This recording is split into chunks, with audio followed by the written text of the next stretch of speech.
Market overt. When you hear the word market overt, what comes to mind?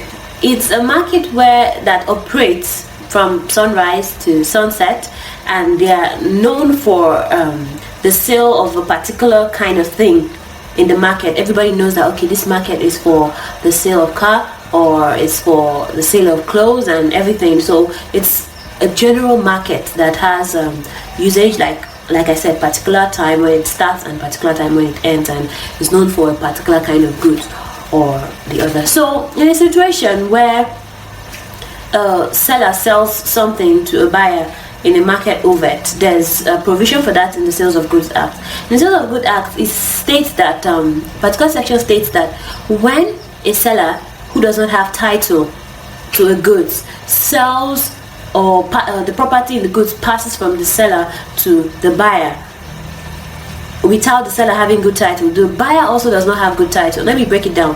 I have a car, and okay, I took someone else's car and I sold it to someone.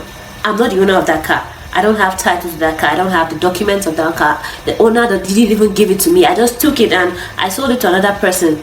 It's some sort of conversion. I sold it to that person, and that I don't have title. That person buying to would not also have title. But the exception is the sale in a market overt.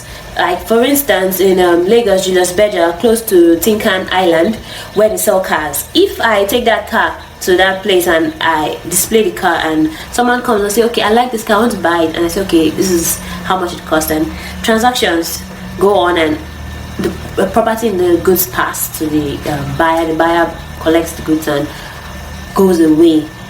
That is a market overt. The buyer in this situation has good title. I don't have good title because I'm not the owner, but the buyer who has bought it without knowledge that I stole the car, without knowledge that the owner did not give it to me, has good title. But in a situation where the buyer has knowledge that I stole the car, the buyer knows that this car goes for 3 million and I'm selling it for 1.5 because I need money urgently, and he comes and like, okay, I say, this cannot be my own, and he collects it knowing fully well that I'm not the owner of the car. This whole principle of market overt will not favor him. He would not have good title to the car that he's bought. So in conclusion, a market overt is a place where certain things can be sold. So in this situation where the buyer has bought now without knowledge that the car was stolen, he has good title.